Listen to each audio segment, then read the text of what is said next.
I've seen Democrats for a decade say, oh, we ought to bring a draft back and have women. It's so fair. It'll teach you government service. So you can be a homeless person and take fentanyl all day and lay around or illegal alien and get everything free. Cover that in a moment. But if you're a citizen, we're going to conscript you and we're going to send you to Ukraine to fight the Russians. My son is 21 years old, about to be 22. But hell, he's not the only one on the chopping block. My dear, darling Charlotte, 20 years old, does a great job in the job she's got. I'm not going to say what job she's got. She does a great job helping people while she goes to college. And boy, you want to punch my buttons. You finally found one to punch. My children are going to go fight the Russians over my dead body. Now, if they want to sign up and go do it, they can, but they're awake and they're not afraid.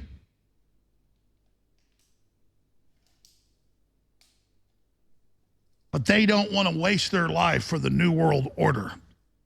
And so that's a debate we have to start happening, because we always think we're in a free society and the draft's back in the 70s and it's not here. It's being proposed everywhere, and they're preparing for it. So what do you make of them apples? Here's some of the headlines. Watch. I'll play the clip in a moment. This is a respected British PM. He's been in the meetings. West is actually at war with Russia now. They just haven't told you yet. I've been telling you that for 2 years. Video of this. Let Ukraine freely strike Russia with Western arms, NATO chief, when it's actually Western technicians launching the cruise missiles and other weapons. U.S. strike on Russian targets would start of World War, Medvedev says.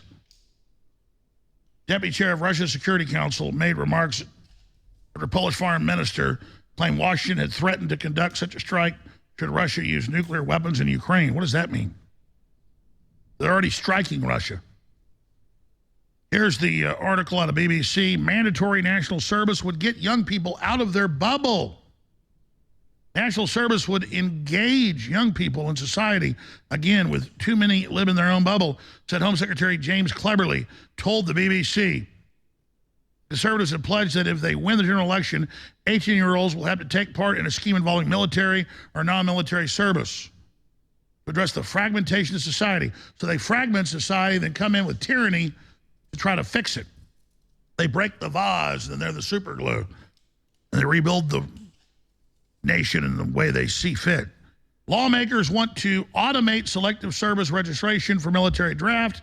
It's up on Infowars.com. House lawmakers considering a plan to automate selective service registration for all men. Oh, how discriminatory.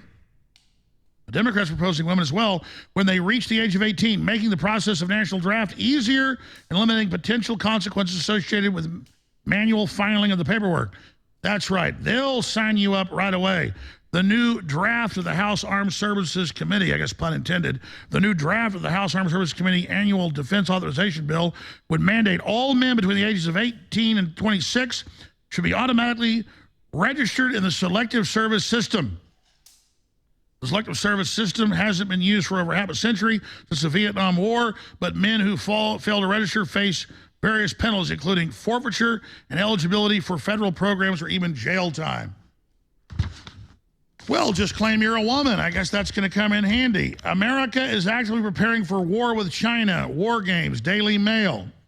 With China encircling Taiwan in a blockade that's still ongoing. And it goes on and on. Xi Jinping's recipe for total control. An army of eyes and ears.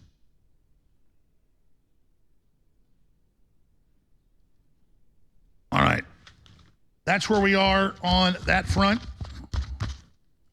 It is a big, big deal. Here's President Trump